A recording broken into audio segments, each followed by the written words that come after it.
Comencem una aventura d'idees absolutament increïble. Serà un viatge per descobrir de què estan fetes totes les coses. I també veurem com alguns invents essencials han canviat el món. Vinga, som-hi? Molt bé, va, comencem amb una pregunta. Una pregunta que pot semblar una mica estranya, A veure, què pot tenir en comú una estrella, allà dalt, gegant i brillant, amb una persona? A primera vista sembla que res de res, oi? Doncs prepareu-vos, perquè la resposta és sorprenent. Doncs sí, és així. Totes dues coses estan fetes de matèria. I no només això, És que absolutament tot l'univers, des de la cosa més petita que us pugueu imaginar, com una formiga, fins a l'estrella més llunyana, tot està fet d'aquesta substància, que en diem matèria. És bàsicament tot el que podem tocar i veure. D'acord, ara que ja tenim clar que tot és matèria, fem un pas més enllà. En aquesta primera part de l'aventura veurem com podem mesurar quanta matèria hi ha dins de les coses. I per fer això, necessitem una paraula clau. Aquesta paraula és massa. Què és la massa? Doncs és molt senzill, de veritat. És la quantitat de matèria, la quantitat de coses que té un objecte a dins. Imagineu-vos un coixí. La massa seria com tot el farciment que té a dins. Si en té molt, té molta massa. Fàcil, oi? I per mesurar-la, fem servir coses que segur que sonen, com els quilograms o els grams. Però com podem saber si una cosa té més massa que una altra? Doncs fem servir un instrument que segur que hem vist, una balança. Funciona d'una manera superintuitiva. Si posem un objecte a cada costat, el costat que baixa més és el que té més coses a dins, o sigui, més massa. I el que puja en té menys. I si es queden quietets, equilibrats, doncs vol dir que tenen exactament la mateixa massa. Així de simple.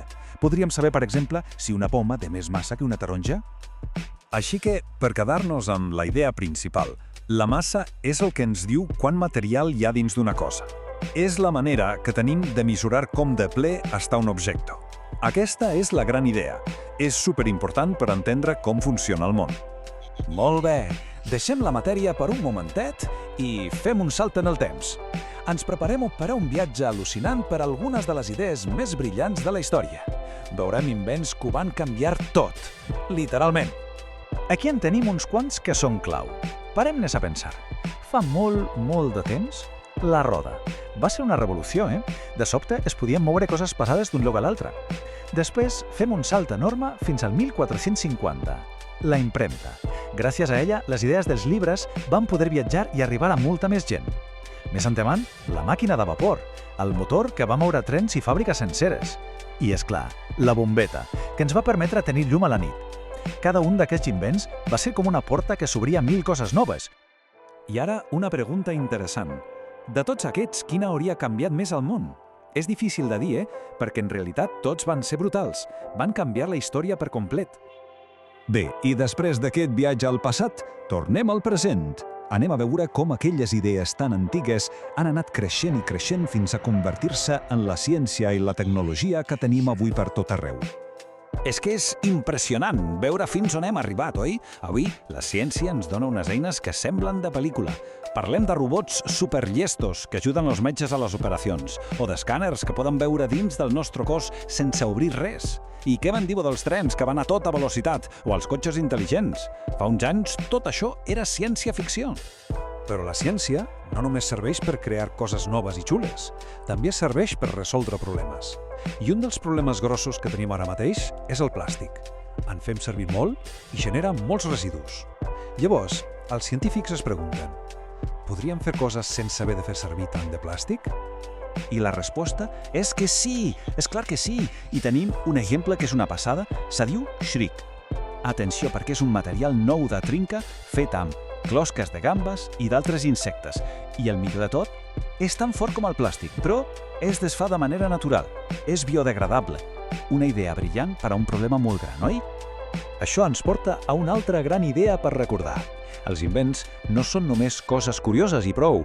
Neixen per alguna cosa, per resoldre problemes, siguin grans o petits, i al final per fer que la vida sigui una miqueta millor per a tothom i per al nostre planeta.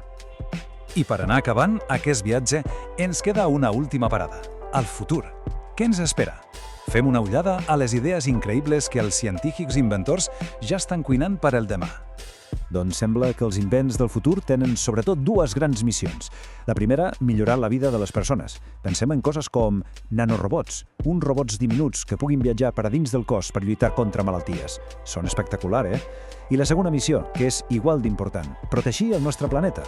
Això vol dir fer servir energies que no contaminin i trobar maneres de cuidar el medi ambient. I el millor de tot és que això no és una pel·lícula de ciència-ficció. No. Ja s'està treballant en cotxes que condueixen tots sols, en trens superràpids que floten per sobre de les vies, i en avions molt més nets i màquines cada cop més llestes i eficients. El futur ja s'està construint, ara mateix.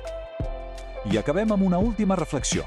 Pensem-hi, cada gran invent de la història, des de la roda fins a aquest material nou, el Shriek, va començar igual. Com? Doncs amb una idea al cap d'algú. La curiositat i les ganes de crear coses noves són el motor que fa avançar el món. I això ens deixa amb una pregunta a l'aire. Quina serà la pròxima idea increïble que ho canviarà tot?